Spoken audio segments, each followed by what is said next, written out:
Buonasera da Sicilia 24, le principali notizie.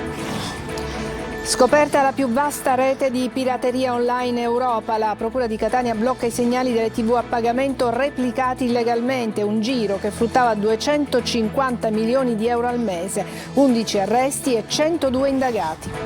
Morte di Larimar, nonostante la smentita del procuratore dei minori che ha escluso l'omicidio, la famiglia non crede al suicidio e chiede di non spegnere i riflettori sul caso. Messina faceva sesso con gli studenti, 5 ragazzi accusati di estorsione a un docente. Scoperta un'organizzazione che gestiva lo smaltimento illecito di rifiuti fra Alcamo e il Palermitano, un business da 300.000 euro all'anno. Palermo rischia di restare senza acqua a fine gennaio e crisi anche in altre zone della Sicilia. A Caltanissetta l'acqua arriva ogni 6 giorni.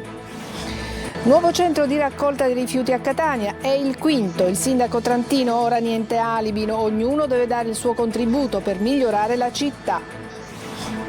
Calcio, Catania fuori dalla Coppa Italia con 6 primavere in campo, la squadra di Toscano perde 5-0 in casa con il Trapani che approda ai quarti.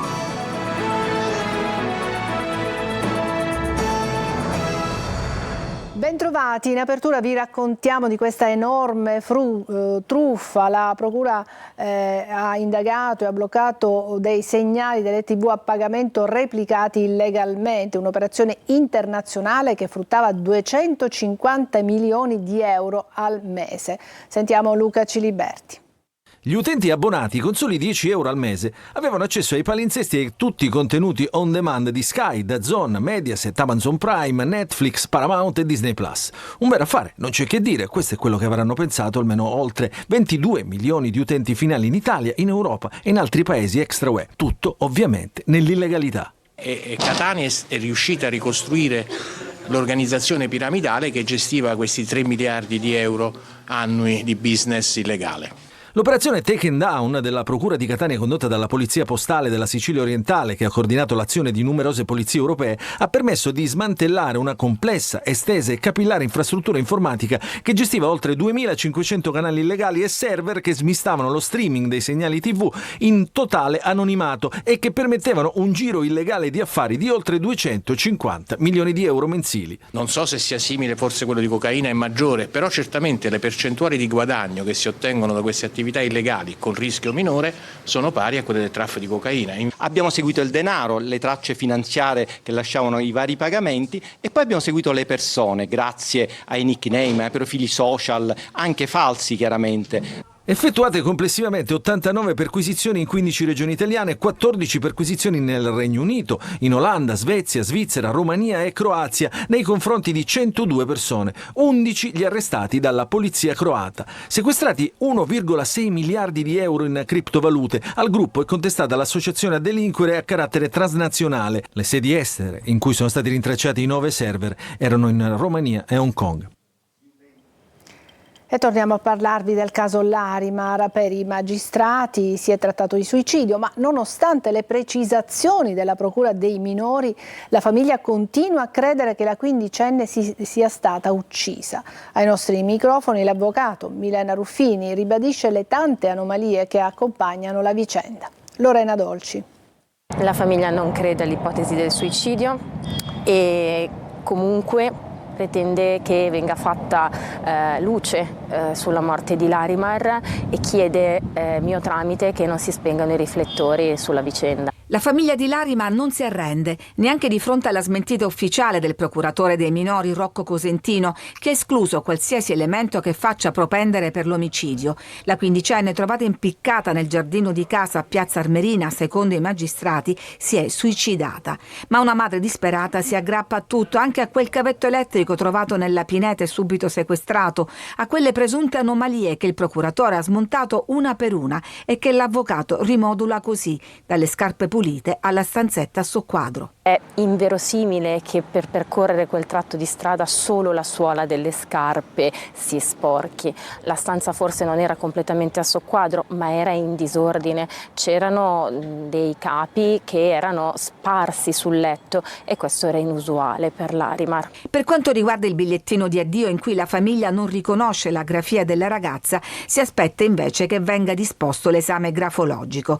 L'avvocato ridimensiona le accuse lanciate dalla mamma quando diceva di conoscere nomi e cognomi di chi aveva ucciso la sua bambina. Qui è un balzo veramente in avanti che non si può fare in questo stato e rischia di rovinare anche le indagini. Indagini che appunto vanno avanti sull'ipotesi di istigazione al suicidio, revenge porn e detenzione di materiale pornografico e cellulari sequestrati ad 8 ragazzi. Si cerca insomma quella foto, quel video rubato a Larimar nell'intimità e che sarebbe finito nelle chat di amici e conoscenti, la goccia che avrebbe spinto la ragazzina nel tunnel della disperazione. A Messina la vicenda del professore che faceva sesso con gli studenti potrebbe avere nuovi sviluppi. La svolta nelle indagini della procura vede infatti 5 ragazzi accusati di estorsione. Francesco Triolo. La svolta nelle indagini che hanno approfondito la vicenda del professore 36enne Giulio Chiofalo, insegnante dell'Istituto Superiore IACI di Messina, arrestato nel 2023 dai carabinieri della procura per incontri sessuali con alcuni suoi studenti, è arrivata con la definizione della chiusura indagini che ha fatto la sostituta procuratrice ai minorenni Annalisa Arena. Un procedimento che vede adesso indagati 5 minorenni per fatti accaduti tra settembre e ottobre 2023 con le ipotesi di reato di tentata estorsione, violenza privata aggravata e danneggiamento. Un risvolto quasi inatteso e clamoroso che deriva dalle dichiarazioni rilasciate ai carabinieri dal docente subito dopo l'arresto. Il professore Chiofalo aveva infatti dichiarato a suo tempo di essere stato vessato in più occasioni da alcuni dei ragazzi con cui intratteneva rapporti sessuali. Avrebbero costretto, secondo quanto ricostruito dalla PM Arena, per esempio a regali costosi come un motorino e un cellulare e l'avrebbero minacciato più volte. Le indagini sono nella fase preliminare, i ragazzi potrebbero essere completamente scagionati. Già la GIP Tiziana Alleanza, che aveva siglato l'ordinanza di custodia cautelare per il docente, aveva spiegato nell'atto di non credere molto alle affermazioni del professore Chiofalo e di ritenerle solo sue personali ricostruzioni. Un uomo di 52 anni è stato arrestato dalla polizia a Gela per violenza sessuale su minore, accusato di aver abusato della figlia della compagna, una ragazza di 14 anni, in più occasioni, offrendole anche del denaro nel caso in cui avesse assecondato le sue violenze. Gli episodi sarebbero iniziati nel 2020 e continuati fino al settembre del 2024 all'interno del contesto familiare. Un'organizzazione criminale a capo dello smaltimento illecito di rifiuti, i carabinieri del nucleo forestale hanno scoperto il traffico fra Alcamo e il Palermitano che avrebbe fruttato circa 300.000 euro in un anno. Mario Viola. Mescolavano rifiuti pericolosi e altamente inquinanti ai rottami di ferro e lamiera e li rivendevano come ferro vecchio o, quando non era possibile, li smaltivano in discariche non controllate e senza i trattamenti anti-inquinamento. Solo fra il 2019 e il 2020 avrebbero smaltito così almeno 3.000 tonnellate di rifiuti inquinanti non registrati e non trattati, con gravi danni per l'ambiente. Si trattava di residui di batterie di piombo, apparecchiature elettriche ed elettroniche, oleomotore esausto, plastiche industriali, vetri e persino vernici potenzialmente tossiche. È quanto hanno scoperto i carabinieri del nucleo anticrimine Natura nel corso di una lunga indagine iniziata nel lontano 2019. I militari hanno ricostruito l'esistenza di una vera e propria organizzazione criminale che risparmiava sui costi ambientali e addirittura guadagnava rivendendo come ferro ciò che doveva essere smaltito come rifiuto speciale. Sono 6 le aziende che operavano illecitamente su questi rifiuti. Il traffico veniva gestito da Alcamo nel Trapanese, ma riguardava anche i comuni del Palermitano, dal capoluogo fino a Borgetto, San Giuseppe Jato, Partinico e Bagheria.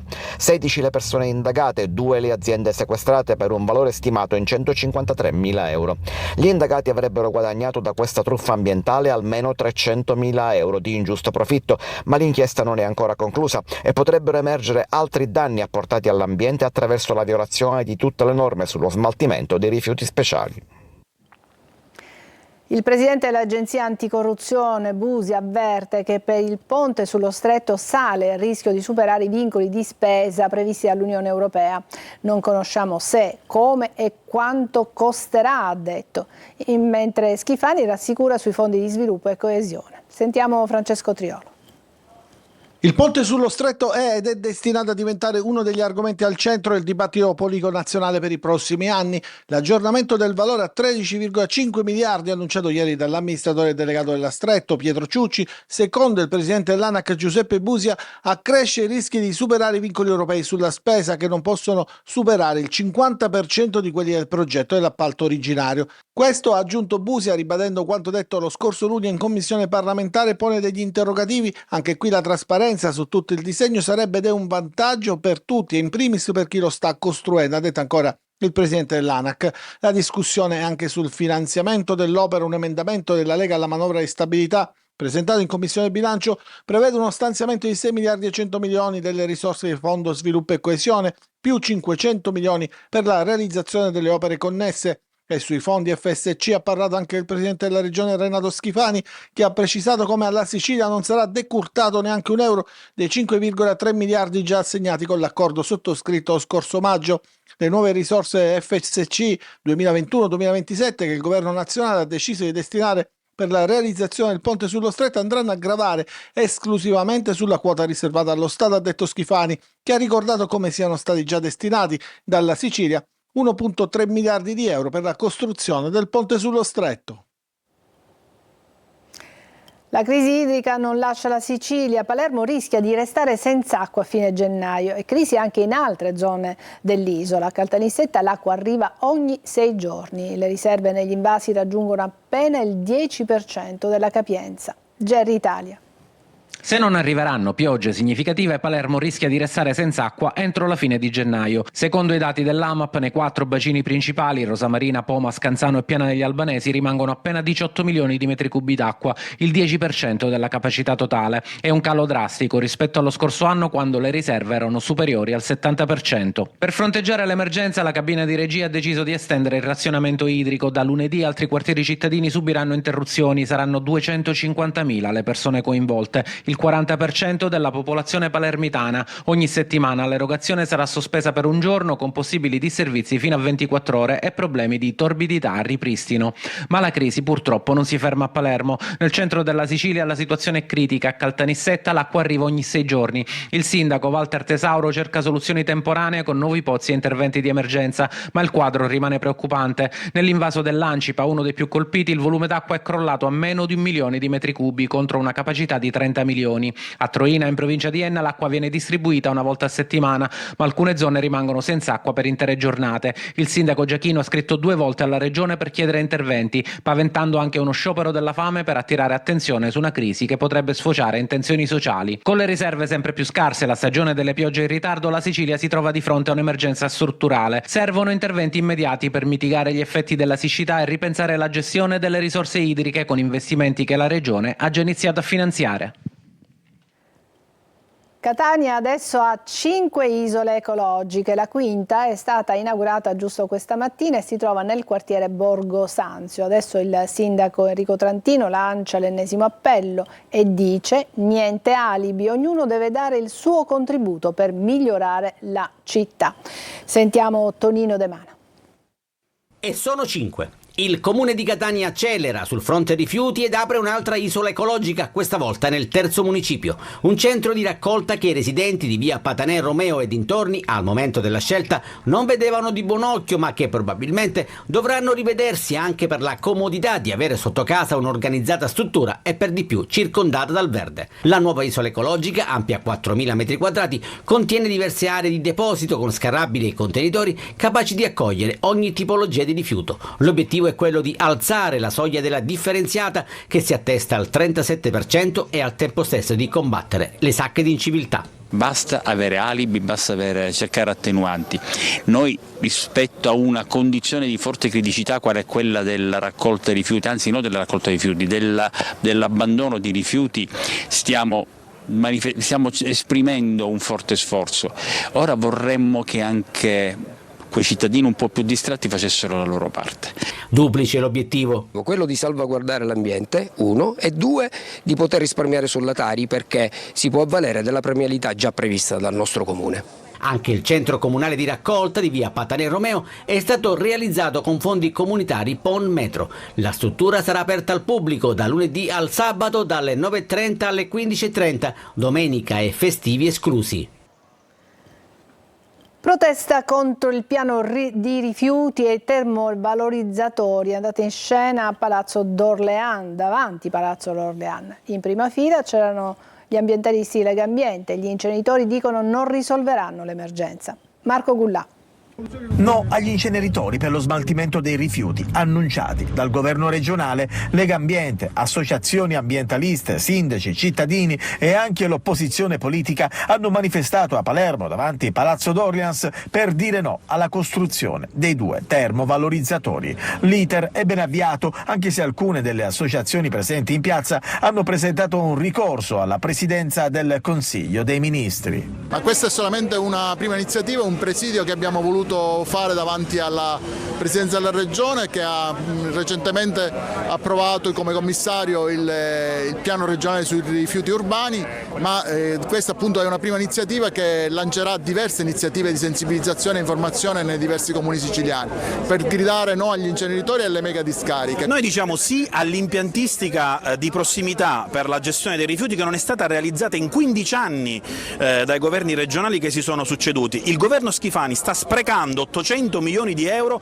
su 2 mega impianti che non vedranno mai la luce. I siciliani spediscono i rifiuti all'estero e generiamo la Tari più alta d'Italia. Non è stato approvato un rigo negli ultimi anni in Arse per modificare l'aspetto normativo e garantire un costo della tariffa più bassa e un sistema dei rifiuti più efficiente. Presenti anche alcuni sindaci della provincia palermitana. Per loro l'emergenza rifiuti può essere risolta in altro modo. Noi oggi, e lo dico non per vantarmi ma è una realtà, Petralia Soprana io l'ho presa ormai 12 anni fa con una raccolta differenziata del 16%, oggi ci avviciniamo all'80%.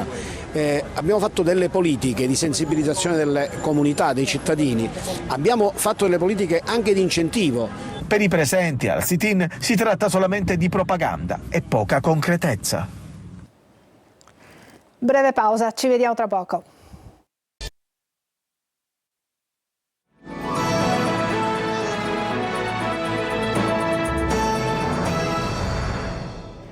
Oltre 200 opere per raccontare il Novecento. È una mostra che è stata allestita a Palazzo Sant'Elia a Palermo. Orazio Longo.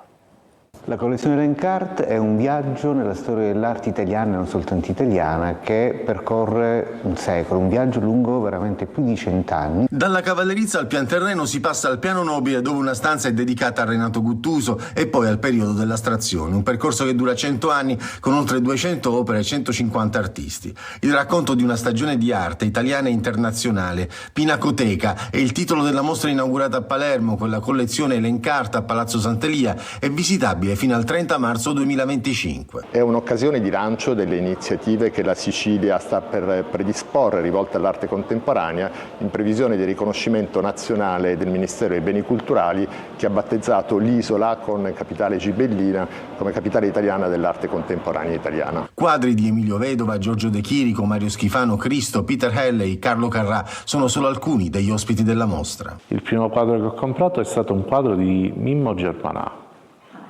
un artista che non è forse molto conosciuto, un artista d'altranza avanguardia, che mi è servito per cominciare a studiare alcuni dei movimenti che hanno caratterizzato il Novecento. La mostra è il patrocinio dell'Assemblea regionale siciliana, dell'assessorato regionale al turismo, della città di Palermo e vede la collaborazione con varie iniziative della Fondazione Teatro Massimo, del Conservatorio Scarlatti e dell'Accademia di Belle Arti. Fra meno di un mese sarà Natale, cosa porteranno in tavola i siciliani? Il classico panettone o il pandoro? Scopriamolo in questo servizio di Francesco Aloi. Io l'avevo detto, se viene il pandoro non vengo io. È la sfida delle sfide, panettone o pandoro. Manca meno di un mese a Natale, più si avvicinano le feste, più diventa trend topic sui social. Panettone o pandoro? Quale dei due ha più calorie? Mediamente il pandoro. Lei è della squadra del pandoro o del panettone? Panettone classico. Pandoro. lo preferisco. Panettone. È buono, però preferisco il pandoro, è più semplice. Ogni anno è sempre così. C'è chi si schiera con il partito del panettone, chi con quello del pandoro. Ma poi a tavola vale la par condicio. Ci sono entrambi. Lei sta acquistando le tovaglie per il Natale, ma sulla tavola cosa metterà, pandoro o panettone? Sicuramente intanto un po' di bontà. Poi magari quello sarà a scelta, perché c'è chi piace il pandoro, c'è chi piace il panettone. Supermercati e pasticcerie sono già pieni. Più i giorni passano, più si vendono. Dagli industriali agli artigianali, tutti hanno le loro varianti. Rigorosamente panettone, però 2.0, quindi magari il panettone farcito con le creme al pistacchio, quelle un po' più particolari. Preferisco quello artigianale che fanno ripieno col pistacchio, che a Catania sono specialisti su queste cose. Vedendo queste immagini non resta che mangiare poco adesso per poi abbuffarsi dopo. D'altronde, come si fa a resistere a tutto ciò? Brevissima pausa e poi il calcio.